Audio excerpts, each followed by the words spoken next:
I worry that people don't realize how varied Jerusalem is. I worry that people visited Jerusalem as a tourist and say, oh yeah, I know Jerusalem. It's a certain stereotype. Yeah, I was there for Sukkot, 15 years ago. I know exactly what it's like to live there. Right. You have quality of life and standard of living.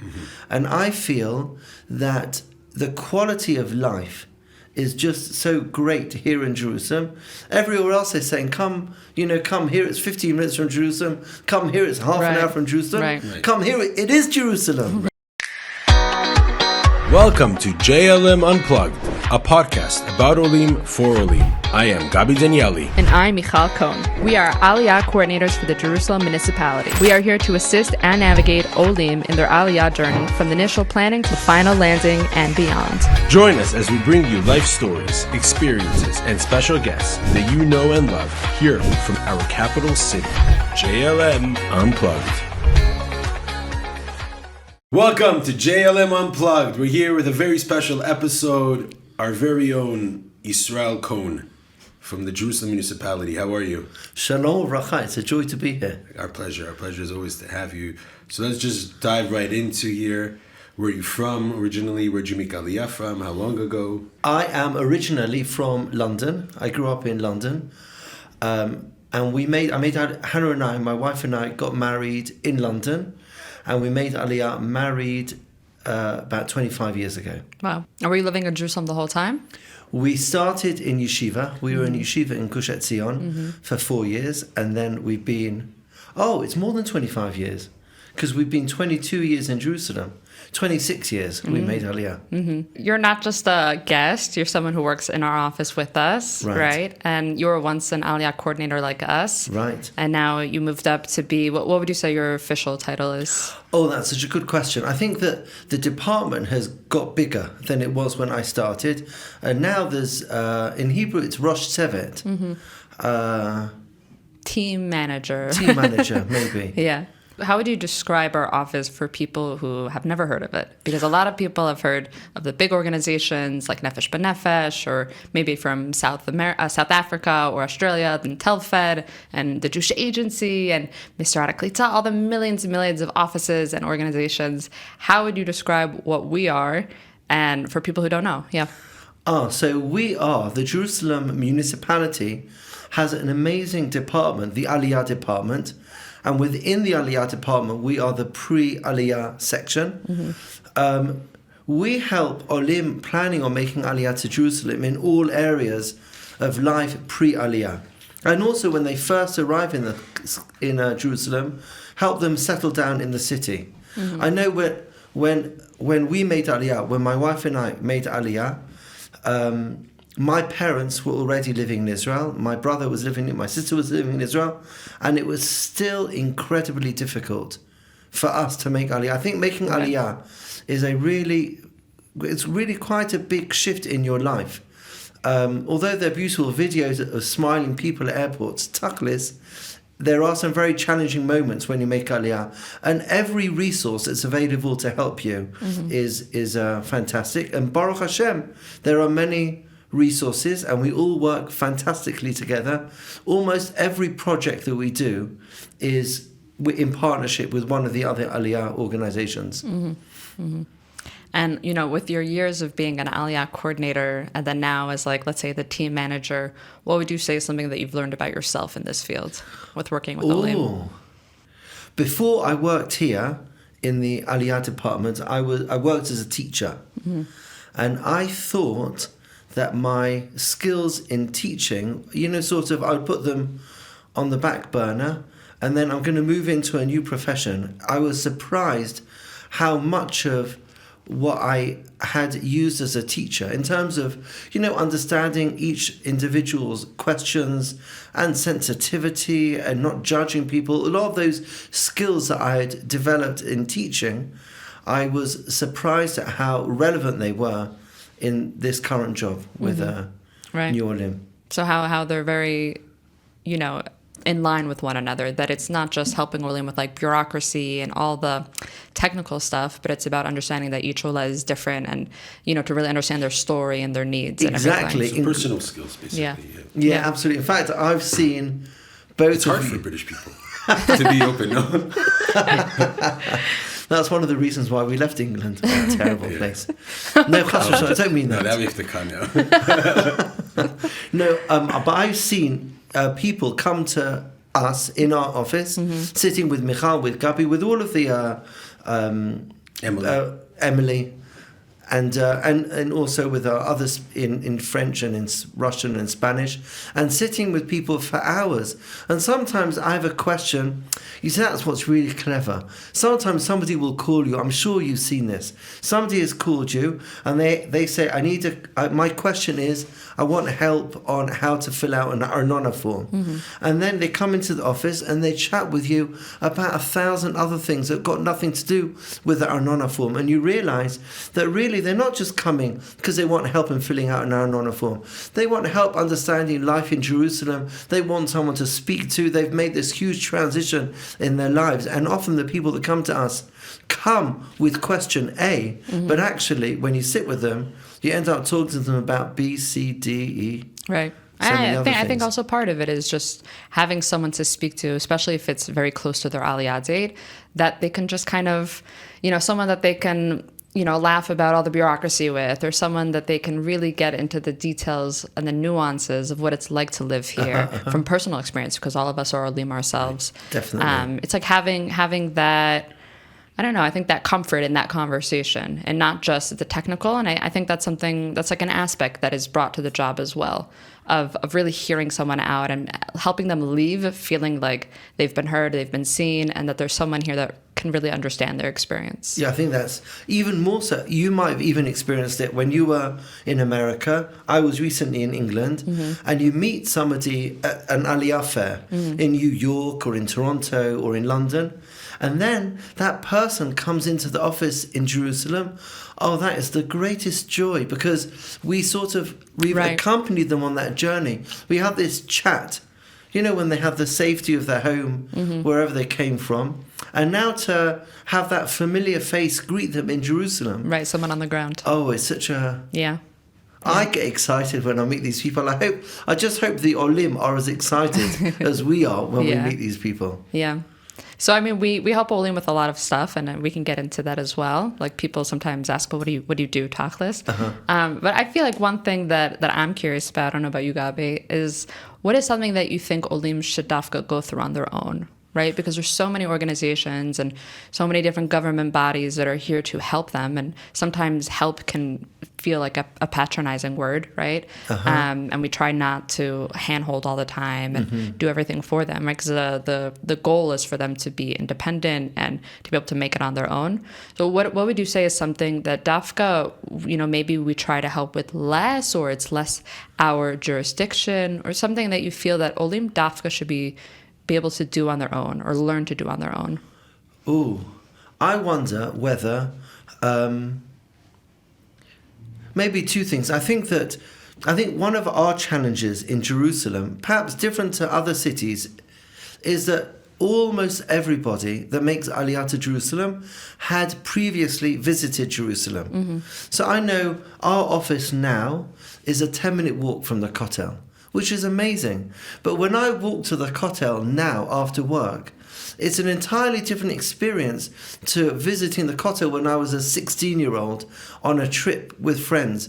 So I think what's interesting is that many of the places that we go to today, now as Olim, we had previously already visited as tourists. And I think it's very important and quite difficult, but nevertheless important, to make a switch in our heads from the head of a tourist to the head of a resident. And what's the difference? One difference is, first of all, a tourist, so everything in Jerusalem is their service. So if there's something wrong, I'll call and I'll have somebody else fix it. It's your problem, city of Jerusalem, and you need to fix this for me, the tourist. But when I move to Jerusalem, so I'm not going to view it any longer as your problem. This is my problem. I live here. Yeah, although there are definitely Olim who still think it's our problem. No. But I'm saying, it's a different gisha. Yeah. Even different attitude. Yeah, different attitude to viewing the city. when I see things, I'm part of, if there's not enough, I know, English language programming in some area, so then I'll see how I might be able to Right, like you have on the one organise hand that. more responsibility, but also more capabilities. Right, Yeah, as someone that's very living good. here, I like that. you're able to make a change Exactly. more because you're not here temporarily. Yeah, I think we have more responsibility as a resident than we had as a tourist. More responsibility and also more capability, exactly. Right. Yeah, those two things. Right. And look, on the one hand, there's a lot of resources for Olim to be able to create these new initiatives, right? Like with the community centers and different funding and all that kind of stuff, or guidance. But it's still on the Ole to be able to say, I want to make a change. What should that change look like, and how can I do it? Yeah, I think, like you said, that you have the community centres in each neighbourhood here. They're always working hand in hand with all the local residents. There are so many communities here in Jerusalem, and people, once you move into a neighbourhood and you sort of figure out where your community is, then you have got resources to really add things. Right. I know the first year after we moved to Jerusalem, we had, Baruch Hashem, 4 little children. And Hannah, my wife, wanted to learn on Shavuot. And there were no learning programs other than the nighttime learning programs. People that stay up all night. But anyone who doesn't want to stay up all night, it's funny because there's anyone that wants to share at 3 o'clock in the morning, there were hundreds of things to do. But anyone that wants to learn at 3 o'clock in the afternoon, there was nothing. I did not make it that late in the night this year. I tried. It's crazy. Yeah. You have it all night long, but like a normal time. So she spoke to a couple of people, and then she started organising. In fact, this year, I suppose it was the 22nd year, that she organised a learning programme in the afternoon of Shavuot. But that's, if I'm a tourist and I come in and I look at, what's going on. Oh, interesting, nighttime program, daytime, no programs. Never mind, Right, you don't care I'll as give much. it a miss. Right. But here, I think as an Olim, I can do something. I would even add more. I think Olim, every Olim is an amazing story, because I started my life with my chevra, and we were all going in this direction. And then this individual got up and said, I'm not going to go there. I'm going to go in a new direction. It takes a huge amount of courage. So an Oleh is somebody with huge potential. Right. I think that's why there's so many startups here in Israel. Right. And there really is an opportunity for us as Olim to change things, to do things that we think are missing. It's not even just courage, it's like a vision. Right, because you're able to see a little bit into what you want your future to look like and how you're really going to reshape it. And I think that's where the startup world or like the community initiative comes from, because you have a vision of what you want and what are the steps to get to that point, and how it can flourish in the future. Exactly. Yeah.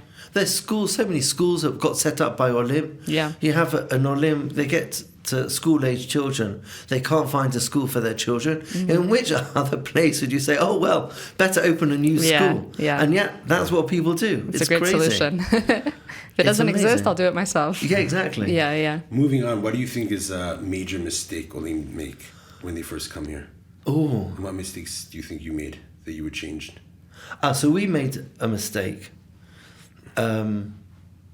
I think when we first made Aliyah, when we were taught, we used to buy we used to buy English language newspapers when we first made Aliyah, and I think that was not a good idea.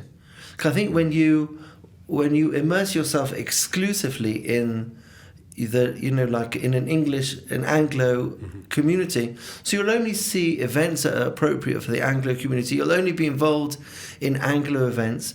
I think when we first made Aliyah, it took us a while to start reading things in Hebrew.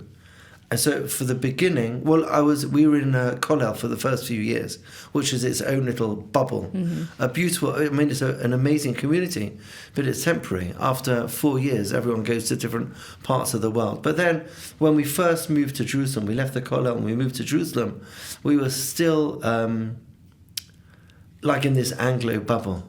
I remember the first Shabbat we moved to Jerusalem, like when you live in a little Kollel community, everyone knows everybody else.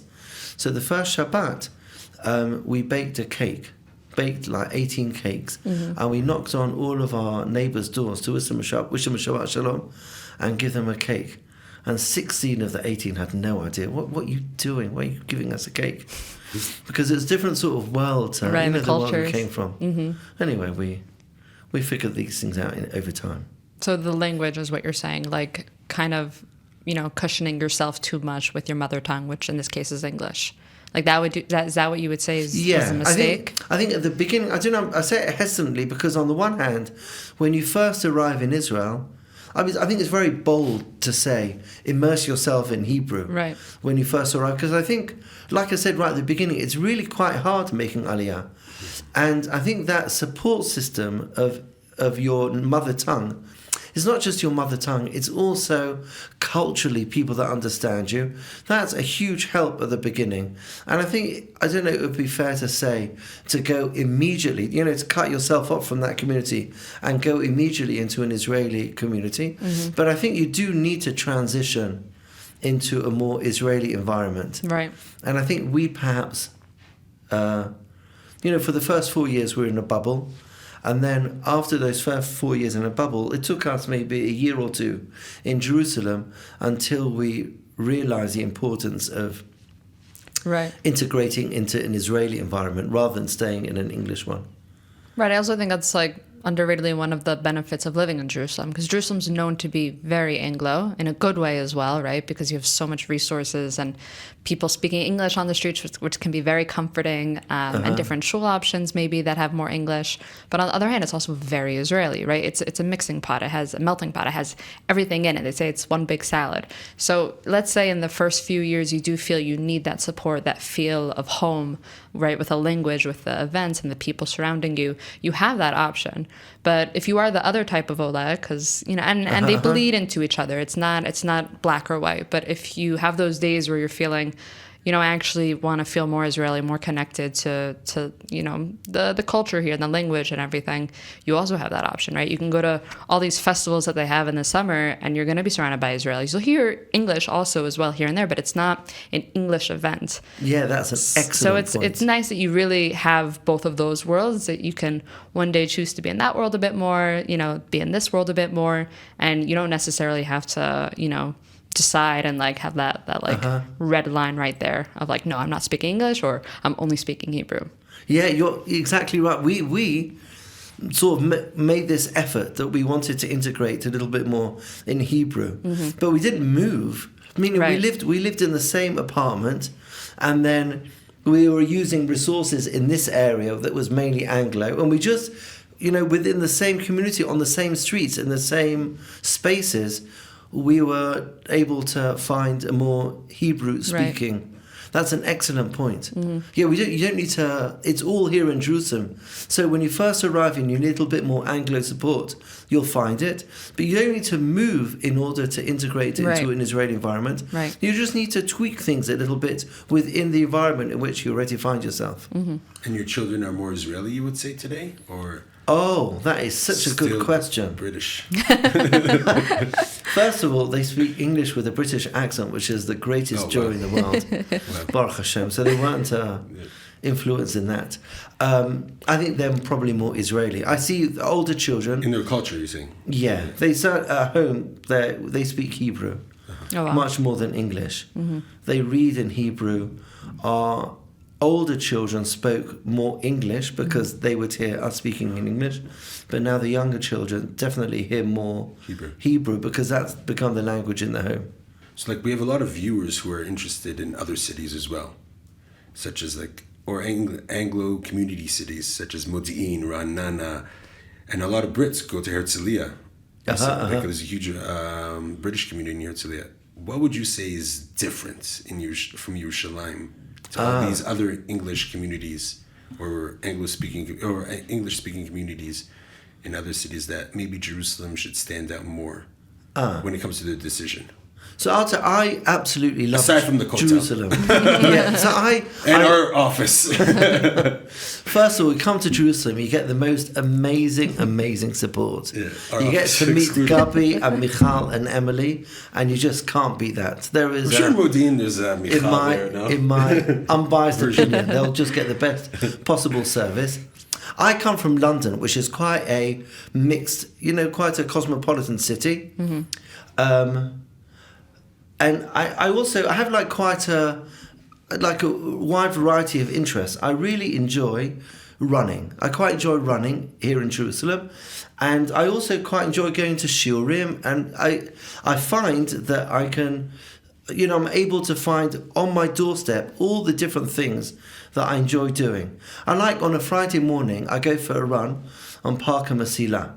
And each week there are different people. There's not one route. There's like 15 different routes I could go on in Jerusalem. Around near our house if I want to go for a run.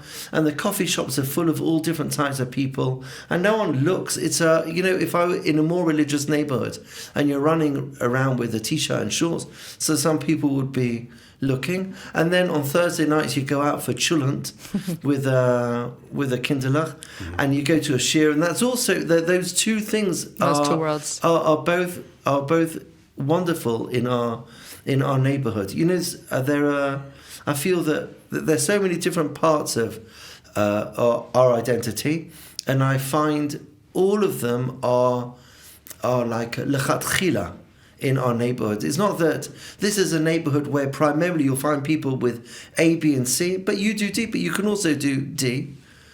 I find that all the different interests that I have, I'm able to do with, to the greatest degree here in Jerusalem. Not that we go often enough, but a 7-minute, 8-minute walk from our home is the Jerusalem Theatre. The beautiful, classical music. If you want to listen to concerts, I quite enjoy classical music. That's up the road from us. We could walk there and then walk to. We have Hasidim. We have the Ereloi Hasidim are down the road on a Simchat Torah. You can go to a Tish. You got it all there. Everything you could ever want. So it's the accessibility. Yeah. Mm-hmm. So do you recommend that, or suggest that Jerusalem should be the first big for Olim, or it's dependent on the family? Yeah, I wouldn't have I think it's because a lot of them are moving to other places. It's certainly the right thing for us. Yeah. Let me tell you about a little project that I think could only exist in Jerusalem, and it's amazing. There's a project called Shabbat of a Lifetime. Have you heard of Shabbat of a Lifetime? Heard of it, but a reminder would be helpful. So Shabbat, there's so many different types of groups that come to Jerusalem for a week. Not just Jewish groups, but non-Jewish groups as well, because there's so much for them to see. So this organisation, if I understand it right, realised that on a Friday night, it's a waste for them to go to their hotels. Why spend a fortune for them to eat in the hotel? They divide up groups and send them to families. And we often, before the COVID, before the war, we would host all different types of groups, Jewish groups, non-Jewish groups, to our home on Friday night. I feel that that's a project. It's amazing.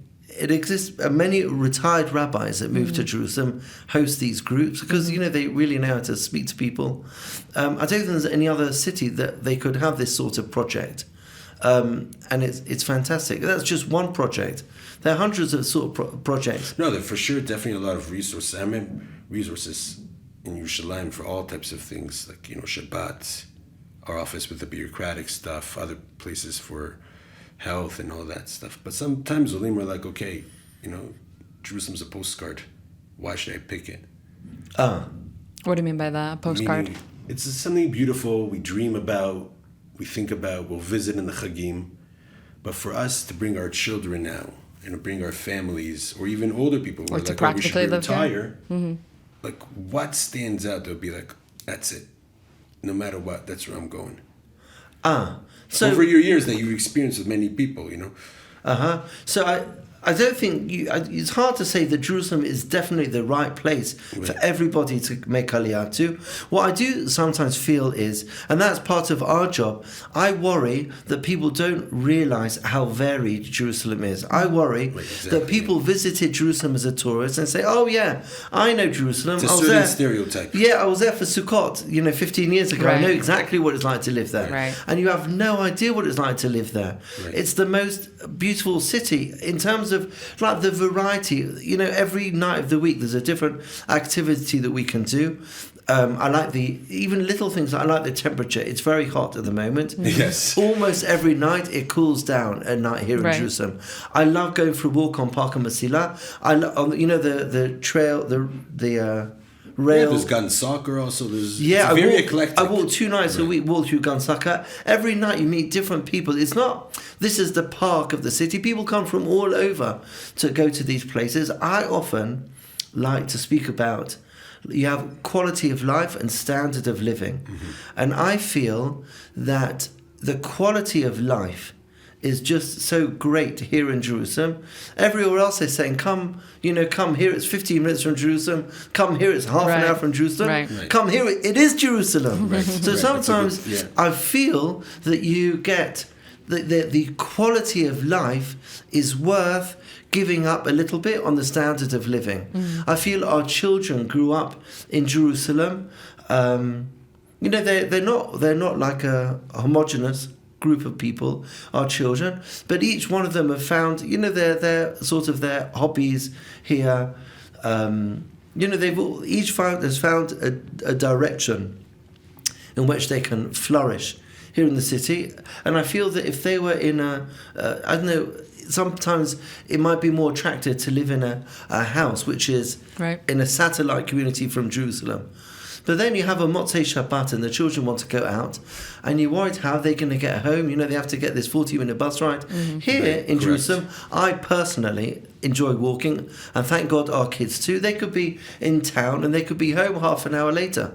So that accessibility of, it's worth giving up on the liveliness. Yeah, it's just alive here. So I'm loving that. I love being at the centre. I love like if we can, just popping down to the old city, if you need to, the museums, the parks. And I like, that's a sacrifice, giving up on the extra bedroom. That was a sacrifice we were willing to give up in order to live in the city. So you were talking before about, being a tourist versus a resident and how people think they know Jerusalem in certain ways. So there's also, as you know, there's a lot of stereotypes about Jerusalem, right? We can list a million of them. It's expensive. Only religious people live here. It's a city, so everything's loud, right? All these different types of stereotypes. Do you think there's any truth to any of them? Do you share the same opinion? Do you, what would you say in answer to those stereotypes? Especially after the 22 years that you've experienced. 26? 26, no, in Jerusalem. Oh, very good. Very Jerusalem, good. Right, especially with all the changes happened over the years. You've seen Jerusalem through many years. When you moved here, there were no office, there wasn't an office. Yeah. I know. Even when I moved here, it was 4 years ago. I didn't know you guys existed. I could have used you, but so a lot of Olim feel that they don't know that we exist. But the changes that you see that at least the municipality is developing, Michal said, that enables Olim in life here. Right. I know the resources are amazing today. Yeah, I really don't think Jerusalem is loud. In fact, our neighbourhood, everyone falls asleep by about 9 o'clock in the evening. In Katamon, right? Yeah, Katamon is. We live in Katamon. It's a beautiful, quiet suburb of Jerusalem.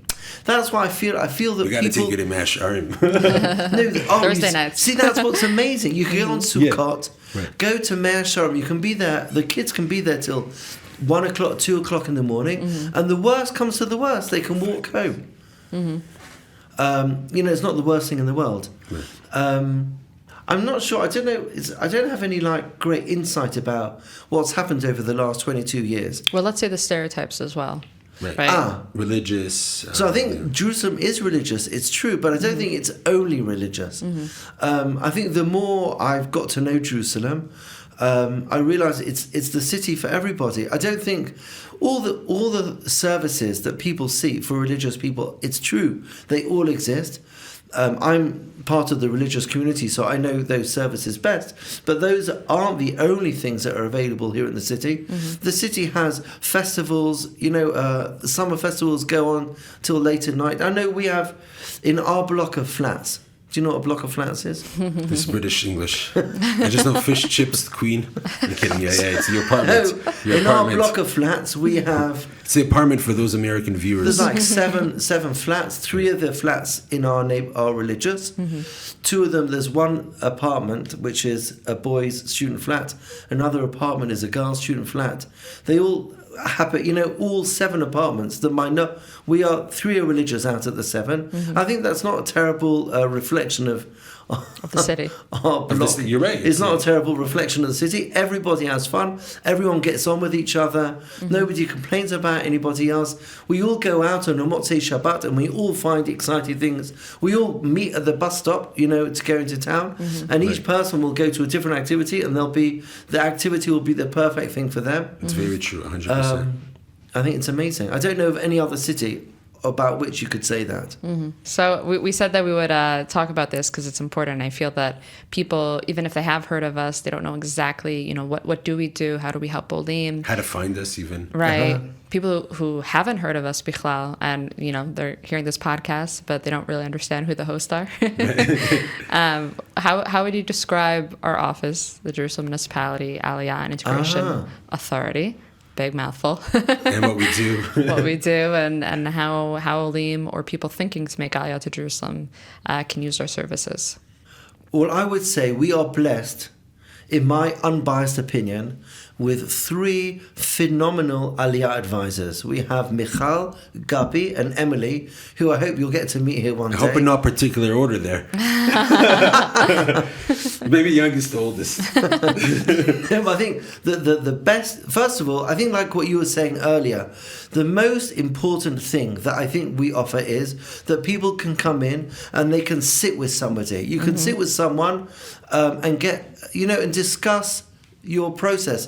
Sometimes one of the challenges I think when we make Aliyah is I don't even know what I should be asking. Right. And then you come and you sit benachat with Gabi or with Michal or with Emily, and you can just talk through the process and discover what you need to organize. Very roughly, there are 4 areas that we have found that people have spoken to us, and those 4 areas are bureaucracy, just helping people navigate, making sure they go to the right place at the right time with the right pieces of paper. It sounds simple, but you'll save hours of frustration. God willing, on the first try. Sit with Gabi or Emily or with Michal, you'll end up going to one place once with all the right papers rather than going to the same place 15 times. That's number 1. Number 2 is pre-Aliyah, communities, neighborhoods. Understand a little bit about what we were saying about tourists versus residents. Find the neighborhood that would be best for what you're looking for. That's number 2. Number 3, education. Did you know that many times people could register for a school pre-Aliyah? Yeah. You can send in school reports before Aliyah, not just in high school. You could go to one of the over 40 academic institutions in which you get a higher education and speak to you about which options are available, even some in English. And the 4th area is employment. Not that we are employment advisors, but again, it's a huge city. There's so many resources. Just make sure that you find the resource that will be best to help you with your needs. Right. And then everything in between, right? Conversion. I know, but they're Army, crazy stories. Yes. Army, dating Courts. advice. Shidduchim that we've got. Yeah. Everything in between. Car driver license is a very big one these Bureaucracy, days. yeah. Ulpan for sure. I don't know which category officially that would fall I don't into. know. Maybe education. But basically, it's a person to talk to, not a screen. Right. A person that you can come and sit with and have a cup of tea. And I can attest that they are the most sensitive, open, welcoming people that you could meet. I think that's really, you can meet via Zoom. Right. Abroad, right? Pre and post Aliyah, and then discover that they actually exist in 3D. We weren't catfishing them. Yeah. Okay. So just to sum up, for us it's an honor. Especially we meet unbelievable human beings with very different stories. Michal can tell you many. I can write volumes. You can probably say more. I can write a book on the amount of, not only the amount, that different types of people from all places around the world. And even in our room right here in the studio, you're from Britain, Canada, with the United States, different people related to different... And people relate differently to different cultures, so that's like a huge advantage our office has to help people. I think we also just learn a lot from all the Olim that come here. I think it breaks our stereotypes of what Aliyah is as well, because we all have them. And you really just become more attuned and more sensitive Right. to just all these things that come up.